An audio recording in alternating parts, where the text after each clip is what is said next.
माध्यमिक physical science light के एक इंपॉर्टेंट क्वेश्चन को विद आंसर आज के इस वीडियो में डिस्कस करने वाले हैं। आपको पता है इस सीरीज में हम इंपॉर्टेंट क्वेश्चन को विद आंसर डिस्कस करते हैं ताकि सिर्फ क्वेश्चन नहीं बल्कि आंसर लिखने के सही तरीके को भी आप सीख जाए। एग्जामिनेशन में बहुत सारे बच्चे कहते हैं सर हम लोगों ने लिखा पूरा, मार्क्स कम मिले। क्यों? क्योंकि उनके लिखने का तरीका गलत था। मैं इस सीरीज में आपको उस सारे तरीकों को सिखाऊंगा जिससे आप क्वेश्चन को सही तरीके से लिख सकते हैं और फुल मार्क्स पा सकते हैं। अगर आप इंटरेस्टेड है आज का वीडियो देख सकते हैं।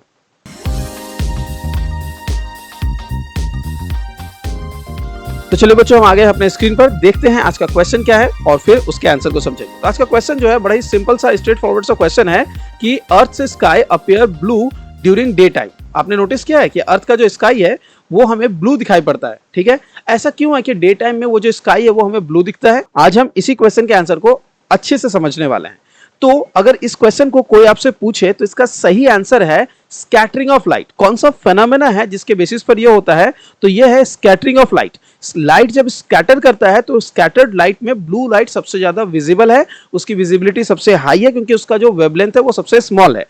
यही वो रीजन है जिससे होता है। लेकिन इसके आंसर को लिखने का तरीका, अगर किसी ने इस 2 मार्क्स के क्वेश्चन या 3 मार्क्स के क्वेश्चन को इस तरह से आंसर कर दिया because of scattering of light, तो उसे फुल मार्क्स कभी भी नहीं दिया जाएगा। क्या लिखना है चलिए देख लेते हैं। सबसे पहले याद रखिए किसी भी क्वेश्चन के आंसर को लिखते टाइम इस तरह का एक हेडिंग बनाएं, स्पेशली इस टाइप ऑफ क्वेश्चंस में।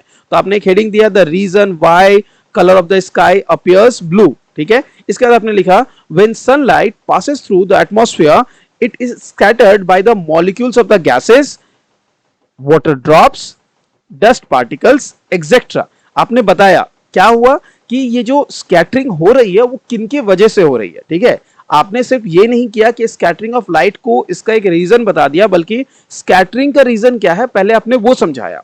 The smallest of these particles are the gas molecules which scatter the blue colour more. अब इनमें से जो सबसे स्मॉलेस्ट पार्टिकल है उसको गैस मॉलिक्यूल्स को बोला गया है। डस्ट पार्टिकल्स भी यहां पर है, उनमें सबसे जो स्मॉलेस्ट है वो हमारे ये गैस मॉलिक्यूल्स है। Blue light is scattered more than other color because it travels as shorter smaller waves. Okay, तो पॉइंट ये है कि जब ये स्कैटरिंग हो रही है तो फिर भाई ब्लू लाइट ही क्यों दिख रही है और कोई दूसरा कलर क्यों नहीं? Because the reason is blue light का जो वेवलेंथ है वो स्मॉलर है। तो आपने क्या किया, आपने स्कैटरिंग बताया, स्कैटरिंग के रीजन को बताया, फिर स्कैटरिंग की वजह से आपको जो ब्लू कलर दिख रही है वो ब्लू कलर क्यों दिख रही है आपने ये भी क्लियर किया। इतने सारे वो पॉइंट्स है जिसके वजह से आपका आंसर कॉन्क्रीट बनता है।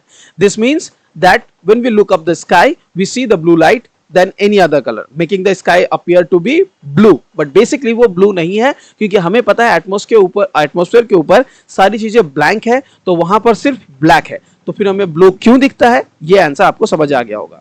तो अगली बार जब आप आंसर लिखेंगे किन पॉइंट्स का ध्यान रखना है, आपको मेंशन करना है कि ये फेनोमेना जो है वो फेनोमेना है आपका scattering of light. But scattering of light के साथ आपका क्या ऐड हो रहा है? स्कैटरिंग का रीजन। स्कैटरिंग का रीजन क्या बना? Gas molecules, water droplets, dust particle. इनके वजह से जो कलर स्कैटर हो रही है वो कौन सी कलर है? ब्लू। अब ब्लू क्यों स्कैटर हो रही है आप इसका रीजन बताएंगे। शॉर्टर स्मॉलर वेवलेंथ, उनका वेवलेंथ स्मॉलर है इसीलिए वो सबसे ज्यादा स्कैटर होती है। That's it. आई होप आपको इन 3 पॉइंट्स के बेसिस पर इस क्वेश्चन का सही आंसर लिखने का तरीका समझ आ गया होगा। अगर आप इसे लिखेंगे डेफिनेटली आपको फुल मार्क्स रिवॉर्ड किया जाएगा। 3 पॉइंट्स 3 मार्क्स के लिए, कभी कभी इस क्वेश्चन को 2 मार्क्स में भी पूछा जा सकता है। तो चलिए आज का वीडियो इतना दूर रहा। आई होप कि ये सीरीज जो है आप लोगों के लिए हेल्पफुल रह रही है। कैसे रह रही है हेल्पफुल कमेंट सेक्शन पे हमें बता दें।